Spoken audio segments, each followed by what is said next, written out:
Era el 27 de julio de 1979. La policía llegó a una casa ubicada en la ciudad de Monterey Park, en California, Los Ángeles, Estados Unidos. Estaban seguros de que el hombre que vivía allí junto a sus padres era el responsable de un crimen y de otras tantas cosas más. En la vivienda encontraron al sospechoso, pero también una pieza clave para la investigación. Se trataba del recibo de un casillero que aquel misterioso hombre había rentado en Seattle. Una unidad de la policía se dirigió directamente hacia allí. Dentro de aquel cubículo encontraron indicios por demás incriminatorios, una colección de más de 1000 fotografías explícitas. ¿Cómo podía ser que aquel hombre hubiera ejercido su trabajo durante tanto tiempo? ¿Sus víctimas realmente le creían que era un fotógrafo de renombre? La respuesta era sí. Aquel asesino había logrado engañar a toda la población de Nueva York, California y Wyoming entre 1971 y 1979. Incluso había tenido una aparición estelar en televisión, pero la siguiente sería en todas las primeras planas de los diarios. A quien el mundo había conocido como Soltero 1, ahora lo llamarían el asesino del juego de citas. Buenas noches, bienvenidos al Criminalista Nocturno.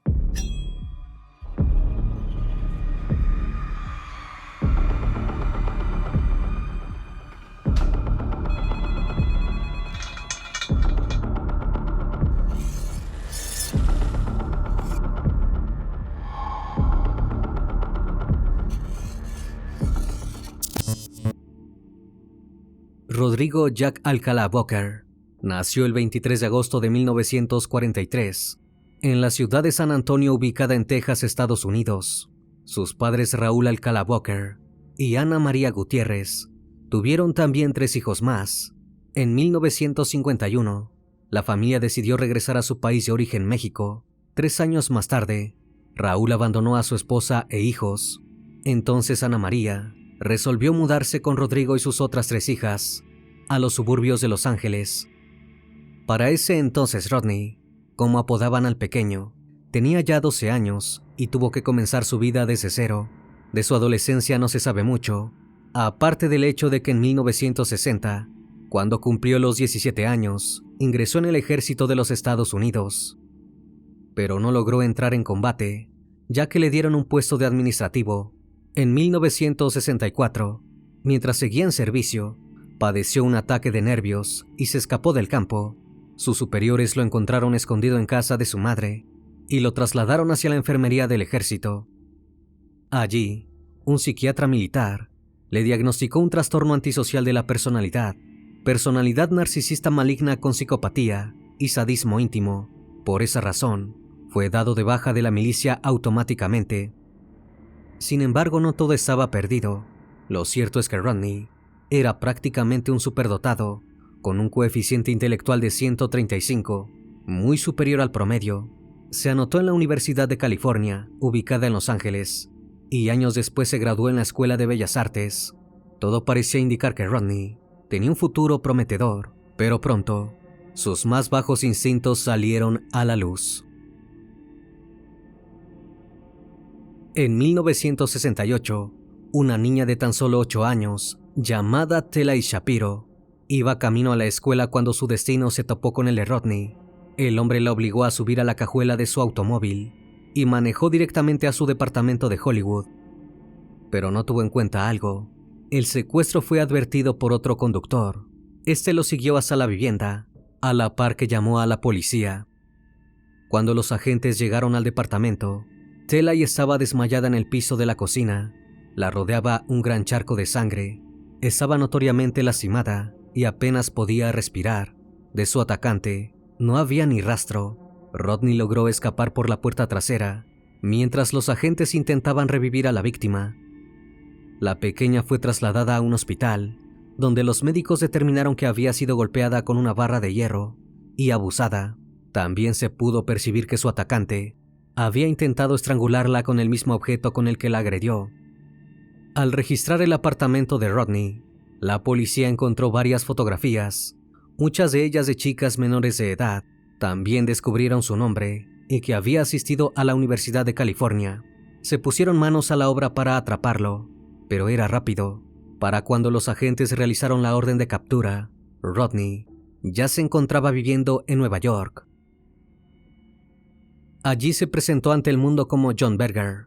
Gracias a su formación en arte, pudo inscribirse en la Universidad de Nueva York, estudió cine con el famoso director Roman Polanski y se convirtió en uno de sus alumnos favoritos. Consiguió empleo como fotógrafo y pasó sus noches divirtiéndose en los mejores clubes. Nadie sospechaba que era un abusador en potencia, pero lo cierto es que su nombre ya figuraba en la lista de los más buscados por el FBI, y con buena razón, porque en esa misma época llevó a cabo su primer asesinato. En su casa de Manhattan, abusó y asesinó a Cornelia Creeley, una azafata de Trans World Airways, de tan solo 23 años. El cuerpo de la joven fue encontrado en el departamento, pero los agentes no pudieron conectarlo con Rodney. Mientras tanto, él seguía haciendo de las suyas. En 1971, consiguió trabajo dando clases en un campamento de artes para niñas de Nuevo Hampshire, utilizando un alias ligeramente diferente. John Burger fue quizás el mayor error que podría haber cometido. Ese mismo verano, 2 chicas que asistían al campamento se percataron de que en la oficina de correos había un cartel de los más buscados del FBI, en el que aparecía Rodney. Rápidamente las 2 chicas se lo notificaron a los directores del campamento, y el hombre fue arrestado y extraditado a Los Ángeles, California. Allí fue acusado de abuso, secuestro, agresión e intento de asesinato. Pero el destino nuevamente estuvo de su lado. Para entonces los padres de Telay se habían mudado junto a toda su familia a México y se negaron a permitir que ella testificara en el juicio contra su abusador. Por ende, Rodney no pudo ser condenado por abuso ni por intento de asesinato. Sin su testigo principal, se tomó la decisión de ofrecerle un acuerdo de culpabilidad. Los fiscales se vieron obligados a permitir que se declarase culpable únicamente de un cargo menor por abuso, y los demás cargos fueron retirados. Luego de 3 años, Rodney salió en libertad condicional bajo el programa de sentencia indeterminada. Ese permitía que una junta de libertad condicional decidiera si los delincuentes podrían ser liberados. Tan pronto como demostraban evidencia de rehabilitación, su carisma hizo que se ganara al jurado y rápidamente volvió al acecho. Tan solo 2 meses después de haber recuperado su libertad, en 1974, volvió a la cárcel. Había quebrantado su libertad condicional al proporcionar marihuana a una niña de 13 años. Ella le dijo a la policía que Rodney la raptó, pero no fue acusado de ningún otro cargo más que el relacionado con las drogas. Fue entonces cuando intentó abusar de Julie J., una adolescente de 13 años. Por este caso, pasó otros 2 años tras las rejas y fue liberado en 1977, nuevamente bajo el programa de sentencia indeterminada. Confiadas en su recuperación, las autoridades permitieron que viajara a Nueva York para visitar a sus familiares, a pesar de que implicaba un claro riesgo de fuga. Nuevamente Rodney volvió a hacer de las suyas y se escapó. Si bien no hay nada confirmado, los que investigaron sus crímenes creen que durante esa primera semana en la ciudad, asesinó a Ellen Hoover, una estudiante universitaria que era la hija del dueño de Ciro's, el popular club nocturno de Hollywood, y a la ahijada de los actores Sammy Davis Jr. y Dean Martin. El cuerpo de Ellen fue hallado por la policía cerca de la finca Rockefeller, en Winchester, en un estado completamente deplorable. A pesar de esto, nadie relacionó el asesinato con Rodney.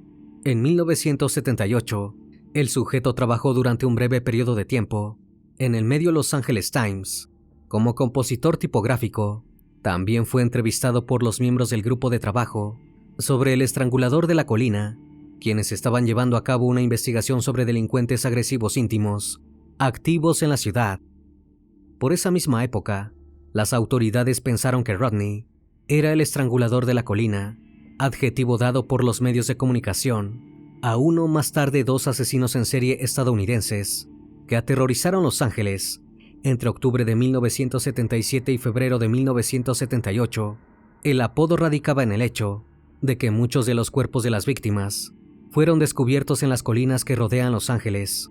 Sin embargo, Pronto se descubrió que Rodney no tenía nada que ver con aquellos crímenes. Para ese entonces, el hombre ya había desarrollado un claro modus operandi. Primero se acercaba a sus víctimas diciéndoles que era un fotógrafo profesional de moda, millonario, y que había retratado a muchas modelos y actrices. Así se ganaba la confianza y lograba que fueran a su casa para hacerles un portafolio. La mayoría de sus víctimas eran mujeres, y sobre todo menores de edad. Una vez allí, les tomaba imágenes cuyo contenido siempre era erótico, e incluso explícito. Acto seguido, procedía a abusar de ellas, golpearlas y finalmente asesinarlas. Aquellas fotografías de sus víctimas se las mostraba orgulloso a sus compañeros de Los Angeles Times, y ninguno parecía reprocharle su accionar, excepto por uno, que le preguntó por qué sacó aquellas imágenes tan polémicas.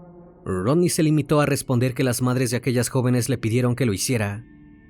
El 9 de octubre de 1977, Pamela Jean Pam Lemson, de 19 años, desapareció después de hacer un viaje a Fisherman's Wharf para encontrarse con un hombre que se había ofrecido a fotografiarla.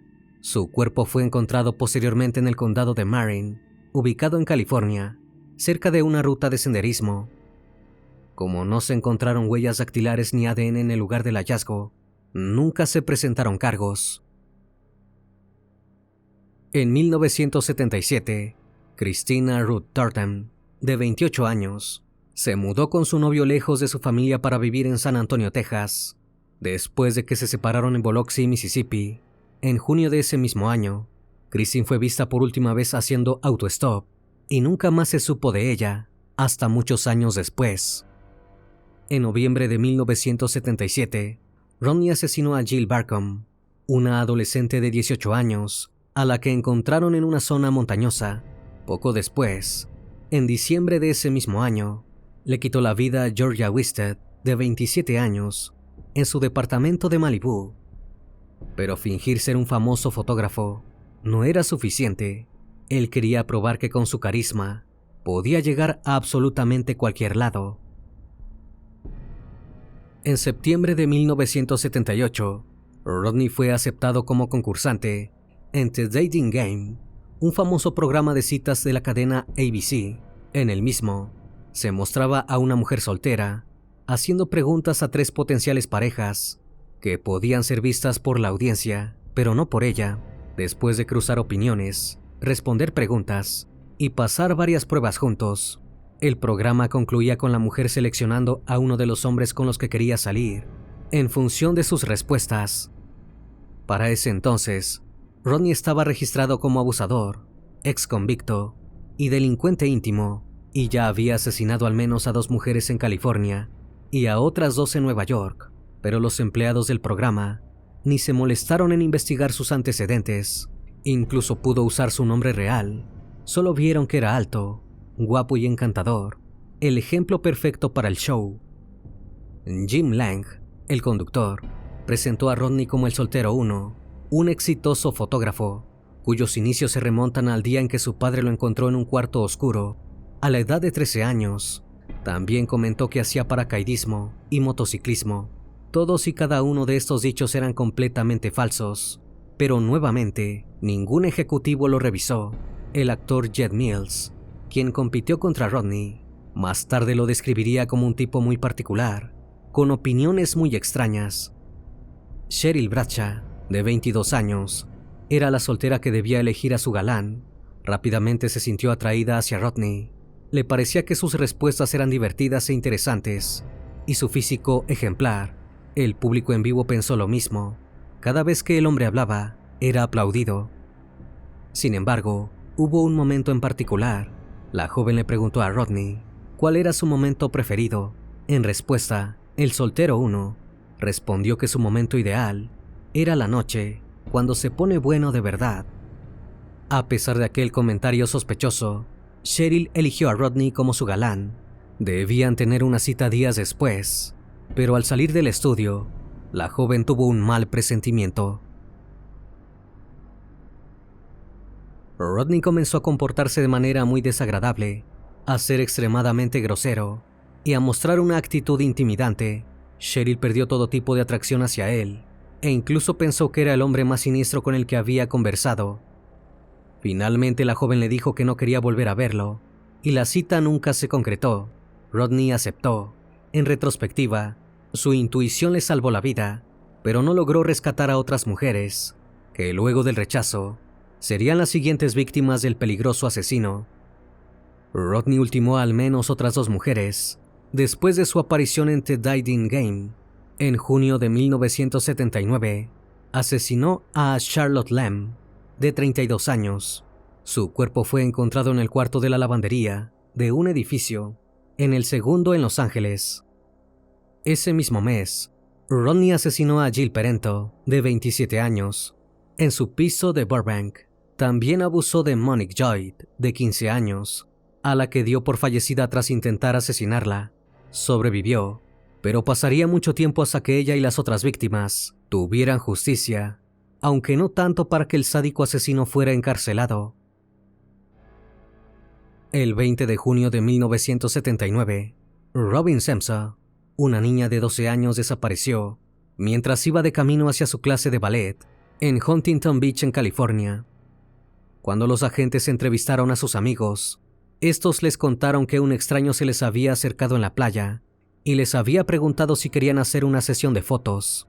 Ellos se negaron, y después de eso, Robin se fue en la bicicleta de un amigo para llegar rápidamente a su clase de danza. En algún lugar del trayecto, entre la playa y la clase, desapareció. 12 días después, un guardaparques encontró los huesos de la joven destrozados por animales en un área boscosa cerca de la Sierra Madre. Los detectives tenían que saber quién era el sádico asesino, por lo que confeccionaron un retrato hablado del sospechoso. Él mismo llegó al exoficial de libertad condicional de Rodney, quien lo reconoció de inmediato. La policía consiguió una orden de restricción para allanar la casa de su madre, en Monterey Park, en California. Allí encontraron el recibo de un casillero que Rodney había rentado en Seattle. Cuando llegaron a aquel sitio, los agentes vieron algo que los dejó perplejos. Había una colección de más de 1000 fotografías de mujeres, adolescentes y niñas en poses explícitas. También hallaron una bolsa con objetos personales que pertenecían a las víctimas. La madre de Robin identificó un par de aretes en forma de bolas de oro. Estaba claro que Rodney era el asesino de su hija. Los investigadores también encontraron otros aretes en la misma bolsa, incluido un pequeño pendiente en forma de rosa que contenía un rastro de ADN de otra de las presuntas víctimas de Rodney, Charlotte Lamb. El asesino quedó arrestado en el instante.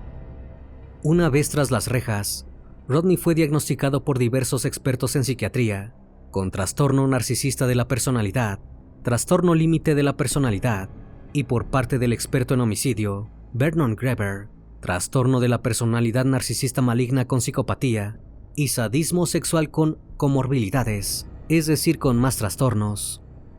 Cuando el arresto llegó a los medios, un detective de la policía llamó a Rodney una máquina de asesinar, y otros lo compararon con el mismísimo Ted Bundy. El primer juicio, que comenzó en 1980, se centró casi por completo en las pruebas del caso de Robin, y la mayoría eran circunstanciales.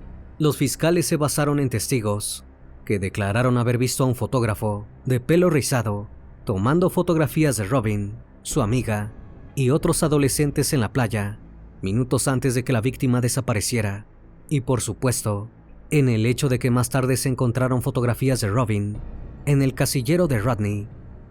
La fiscalía también utilizó en su contra los aretes encontrados en el casillero de Seattle. El acusado sostuvo, sin embargo, que los aretes de bolas de oro eran suyos y presentó como evidencia un video de él mismo. Como concursante de The Dating Game, le dijo al jurado que el clip granulado de unos segundos de duración lo mostraban usando aquellos aros un año antes de que asesinaran a Robin.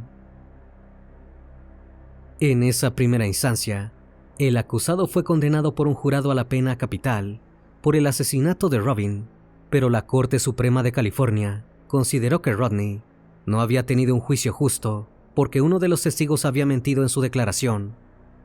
El asesino del juego de citas, como fue apodado por la prensa, fue nuevamente juzgado por el asesinato de Robin en 1986. Un testigo clave de la fiscalía un bombero del servicio forestal, que estaba entre los que encontraron el cuerpo de la niña y luego se vinculó a Rodney con el lugar, no testificó nuevamente porque dijo que tenía amnesia. No obstante, Rodney fue nuevamente condenado por asesinato y sentenciado a la pena capital, pero la condena fue revocada nuevamente por un tribunal de apelaciones. Sus abogados argumentaron que el tribunal le impidió presentar pruebas relevantes. Rodney se pasó los siguientes años apelando constantemente. En 1994, publicó un libro titulado You the Jury, en el que se quejaba del trato recibido por parte de la justicia. Los abogados y fiscales continuaron peleando entre sí, ya que no aparecían pruebas suficientes para condenarlo, o al menos así fue, hasta que la tecnología avanzó. En 2010, el análisis de su ADN fue contundente. Este demostraba que Rodney había sido el autor intelectual y material del crimen de Jill Barcombe, de 18 años, en 1977, del de Georgia Weston, de 27 años, en 1978, de Charlotte Lamb, de 32 años, en ese mismo año, y de Jill Parento, de 21 años, en 1979. A la prensa, Rodney solía decirle que había asesinado entre 2 y 100 mujeres. Realmente se mofaba del asunto. Un investigador de homicidios especuló que podría haber asesinado a un máximo de 50 mujeres, mientras que otras estimaciones estipularon que el número ascendía a alrededor de 130. En el tercer juicio, Rodney se representó a sí mismo, preguntando y respondiéndose solo. En un momento subió al estrado y se interrogó en tercera persona, cambiando de tono según si actuaba como su abogado o como él mismo. No cuestionó los cargos de haber cometido los asesinatos de las 4 víctimas de Los Ángeles, sino que se centró en los cargos por el deceso de Robin. Argumentó que estaba en Knott's Berry Farm la tarde en que la joven fue asesinada, pero tenía todas las imágenes en su contra. Los fiscales dijeron que Rodney jugó con sus víctimas, haciéndolas posar sin ropa y fotografiándolas después de su fallecimiento. Todas ellas fueron estranguladas y resucitadas repetidamente durante el acto para prolongar su agonía.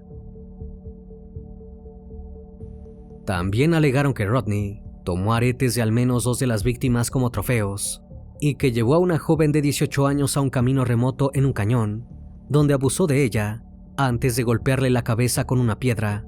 Los testigos dijeron que el acusado y la mujer fueron vistos en el mismo club la noche en que fue asesinada. En aquella ocasión Rodney no pudo salvarse. El 25 de febrero de 2010, el jurado lo encontró culpable de los 5 cargos de asesinato, 1 cargo de secuestro y 4 cargos de abuso. Nuevamente Rodney fue condenado a la pena capital por tercera vez. Durante la lectura de la sentencia, intentó desviar al jurado cantando la canción Alice's Restaurant de Arlo Guthrie, que hace alusión a asesinar.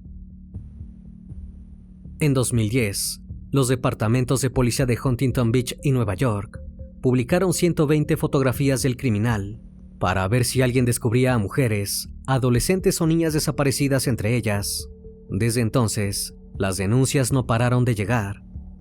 Los detectives de Seattle indicaron que Rodney podría ser el asesino de Antonia Whitaker y Joyce Gaunt, de 17 años. En su casillero encontraron objetos pertenecientes a ambas, como un par de aretes. Realmente le gustaba guardar trofeos de sus víctimas. En marzo de 2011, los investigadores del condado de Marin, California, al norte de San Francisco, anunciaron que estaban seguros de que Rodney era el responsable del asesinato de Pamela Jean Pam Lamson, de 19 años. El 9 de octubre de 1977, la joven desapareció después de hacer un viaje a Fisherman's Wharf para encontrarse con un hombre que se había ofrecido a fotografiarla. Su cuerpo fue encontrado posteriormente en el condado de Marin, cerca de una ruta de senderismo, sin huellas dactilares ni ADN utilizable. Nunca se presentaron cargos, pero la policía afirmó que había pruebas suficientes para convencer al jurado de que Rodney había cometido el crimen. En 2013, se pudo demostrar que Christine Torden, cuyo cuerpo fue hallado en Wyoming en 1982, era una de las modelos que aparecía en el portafolio de Rodney. Cuando fue asesinada, estaba embarazada de 6 meses. El asesino admitió haberle tomado fotografías, pero no haberle quitado la vida. Ese mismo año se llevó a cabo otro juicio en Nueva York. Rodney admitió que abusó y estranguló, en 1971, a Cornelia Creeley, una azafata de 23 años, en el apartamento de la víctima, en el Upper East Side de Manhattan. Recibió una condena adicional de 25 años a cadena perpetua, tras declararse culpable de otros 2 homicidios en Nueva York, en 1971 y 1977. En 2015, el ADN proporcionado por los familiares de Christine Ruth Turden coincidió con muestras de tejido de sus restos. Los investigadores la habían identificado en una de sus fotografías. La joven de 28 años se había mudado junto a su novio lejos de su familia para vivir en San Antonio, Texas, después de que se separaron en Biloxi, Mississippi, en junio de 1977. Fue vista por última vez haciendo autostop y nunca más se supo de ella. En 2013, la hermana de Turden reconoció una imagen hecha pública por la policía de Huntington Beach y la policía de Nueva York de una mujer de cabello oscuro que conducía una motocicleta y vestía una camisa amarilla. Su cuerpo fue encontrado en el condado de Sweetwater, Wyoming, a lo largo de la Interestatal 80 en 1982. En septiembre de 2016, Rodney fue acusado por el asesinato. Ese mismo año, fue acusado del crimen en 1977 de una mujer identificada en una de las fotografías de su portafolio, pero Rodney, de 73 años en ese entonces, estaba demasiado enfermo para hacer el viaje de California a Wyoming para ser juzgado por los nuevos cargos. Además, confesó que 6 años más tarde asesinó a la bióloga Ellen Haber, también de 23 años, cuyo cuerpo fue encontrado 11 meses después en un bosque del condado de Westchester, al norte de Nueva York. En enero de 2021, las autoridades de Huntington Beach, California, publicaron decenas de las fotografías de Rodney, con la esperanza de que el público les ayudara a identificar a las personas retratadas y determinar si pudieron ser víctimas. Se especulaba que con el correr de los años, pudieran aparecer aún más mujeres que estuvieran cerca de caer en las garras del siniestro asesino. Rodney pasó el resto de sus días en la Milla Verde, el sitio donde esperan los condenados a la pena capital a ser ejecutados. Pero finalmente, como había ocurrido tantas veces, el destino hizo lo suyo. Falleció de causas naturales a los 77 años, el 7 de julio de 2021. En 2022, se estrenó en la plataforma Amazon un documental llamado Cita de Muerte, que narró los crímenes cometidos por Rodney. Contó con la participación especial de Morgan Rowan, una de las víctimas. La mujer relató su aterradora experiencia como una de las pocas sobrevivientes del asesino del juego de citas. En agosto de 1968, cuando tenía apenas 16 años, Rowan pasó una terrible noche en la casa de Rodney, en Hollywood, donde fue salvajemente agredida y abusada antes de que el sujeto intentara estrangularla hasta perecer. Contrariamente a la mayoría de las víctimas, ella logró escapar. Frente a cámara, Rowan detalló el momento en que se dio cuenta del peligro mortal en el que se encontraba. De un momento para el otro, Rodney cambió su expresión facial y la golpeó entre los ojos con la hebilla del cinturón. Luego, la sometió a una brutal tortura. El dolor era tal que Rowan prefería fallecer antes que seguir viviendo aquel castigo. Ya en su casa, la joven se sintió avergonzada y aterrorizada. Prefirió no contarle a nadie lo sucedido, ni siquiera a sus propios padres. Pero cuando se enteró del caso de Telai Shapiro, aquella niña de 8 años en el mismo apartamento de Hollywood, comenzó a sentir culpa. Eventualmente Telai también brindó entrevistas sobre lo sucedido y hasta participó en uno de los juicios contra Rodney. Fue un pilar clave para su condena. Cuando las dos mujeres se reunieron, Rowan le pidió perdón a Telai por no haber denunciado a su atacante. De haberlo hecho, quizás ella no habría pasado por aquel martirio. Sin embargo, la mujer le respondió que no había nada que perdonar y que el único responsable de lo ocurrido ya estaba tras las rejas. En 2023, se estrenó una película de ficción llamada La Mujer del Momento, dirigida y protagonizada por Anna Kendrick. La misma recrea la participación de Rodney, interpretado por Daniel Sabarow, En el programa de citas 1978, el episodio original de Dating Game no existe en su totalidad, solo hay fragmentos disponibles en línea. Si realmente se notó en aquella emisión la verdadera personalidad del asesino, es algo que solo saben quienes sintonizaron ABC. Rodney pudo pasar desapercibido durante más de una década, cometiendo asesinatos a diestra y siniestra, de una costa a la otra de los Estados Unidos. El hecho de que haya aparecido en un programa de televisión solo demuestra la impunidad y el cinismo con el que se manejaba.